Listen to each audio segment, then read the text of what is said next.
donc, il y a des actions planifiées par la politique publique dont les résultats sont en deçà des attentes.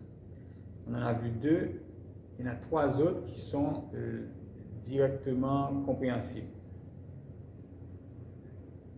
Le mépris total des sous-secteurs qui ne sont pas l'électricité, notamment le charbon de bois et le secteur des produits pétroliers. Nous avons vu récemment la crise assez grave dans le secteur des produits pétroliers.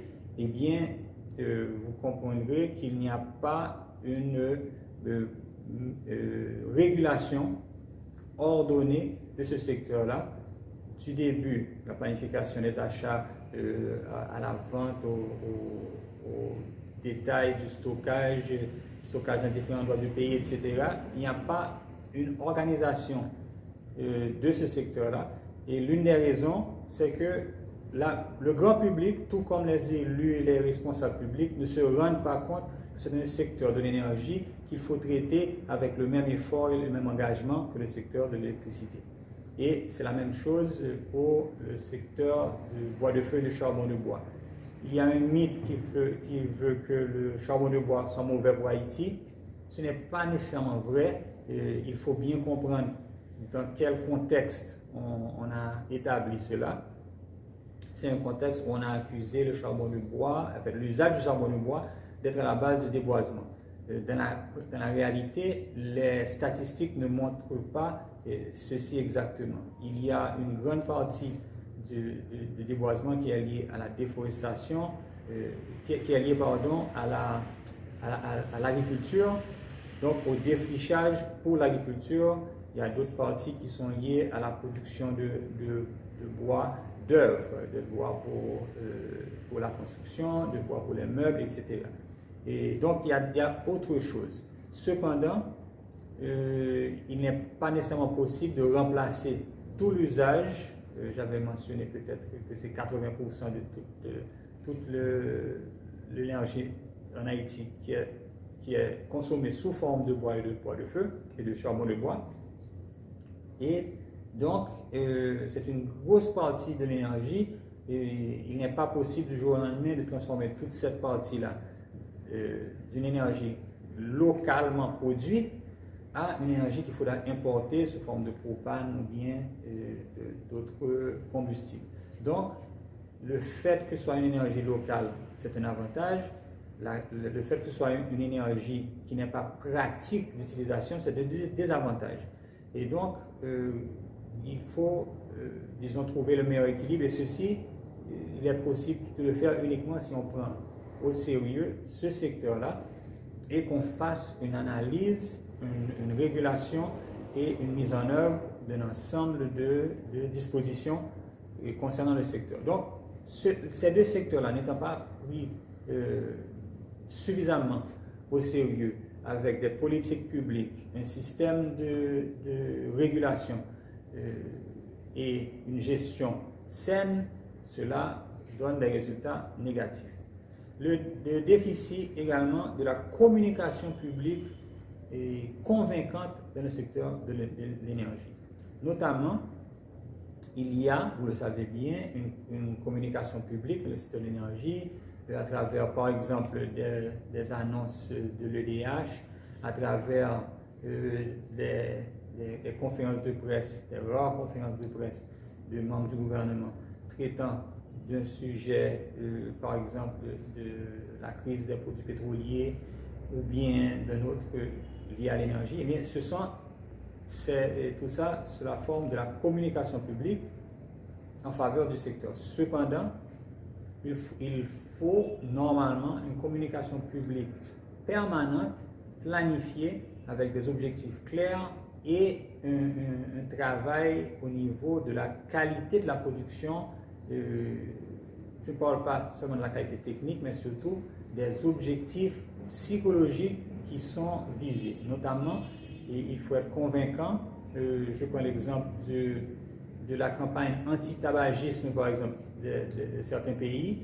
Eh bien, une fois qu'on a déterminé au niveau de la santé publique que le tabac était mauvais pour la santé, il y a eu une campagne systématique d'annonces publiques visant les enfants dans les écoles, visant les jeunes, visant les adultes, des obligations par rapport au droit de produire de la publicité sur les ondes, etc., etc. Il y a tout un ensemble de choses.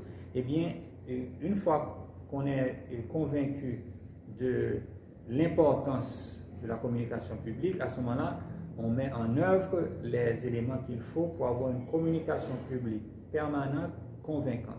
Or, nous voyons bien qu'elle existe partiellement, donc il y a des résultats, mais en Haïti, on a besoin d'être plus systématique, on a besoin d'être plus scientifique dans la détermination de ce qu'il y a à faire, et puis ensuite plus pratique dans la mise en œuvre, de manière à ce que ce soit, ça devienne un processus régulier, planifié et mis en œuvre au bénéfice de la population.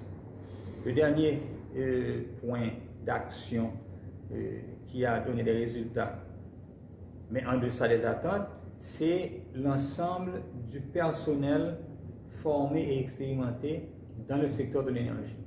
Il y a un résultat, il y a un personnel, mais il n'est pas systématiquement, disons, produit, pensé, produit, et puis ensuite mis au service de ce secteur-là.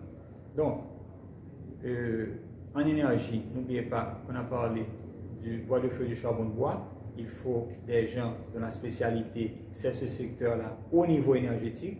Comment produire ces produits-là de manière à ne pas affecter l'environnement, ne pas affecter les forêts. Comment transformer ces produits de manière à minimiser les pertes. Et comment s'assurer que socialement, la population qui exploite ce produit-là, à la fois dans sa production au niveau rural que dans l'utilisation au niveau résidentiel, qu'elle bénéficie au maximum et évite les problèmes liés à cette utilisation, notamment les problèmes sanitaires. Donc, il y a un personnel à former pour ce secteur. Il y a un personnel à former pour le secteur des carburants, des produits pétroliers. Il y a un personnel à former pour le secteur de l'électricité. Et à la fois dans le secteur privé que dans le secteur public, il y a lieu de former des gens qui constamment travaillent et améliorent le fonctionnement de ces secteurs. Le quatrième grand point de cette analyse donc, du bilan du secteur de l'énergie, ce sont des résultats qui ne sont pas en deçà des attentes, comme on vient de le voir, mais qui ne sont pas du tout conformes aux efforts consentis, soit au niveau financier, soit au niveau du temps que cela prend. Puisque si on passe beaucoup plus de temps que prévu à travailler sur une question, et même quand on obtient le résultat, le temps vaut beaucoup plus que ce qui a été produit dans certains cas. Et voyons dans quel cas cela s'est produit dans les 5 dernières années et dans le cadre du secteur de l'énergie. Il y a eu notamment la construction de nouveaux micro-réseaux dans le nord-est. Le nord-est d'Haïti, notamment, on parle de Caris, Vallière, Montmin-Cochu. Cette région-là, il était planifié 3 micro-réseaux utilisant en priorité l'énergie solaire et qui devaient alimenter ces villes. Eh bien, malheureusement, jusqu'à présent, le travail n'est pas terminé, n'est pas entièrement terminé. Et je pense qu'il y a une ville pour laquelle elle a avancé et les autres n'ont pas eu les résultats. Et ceci a duré, le processus a duré 5 ans et dure encore.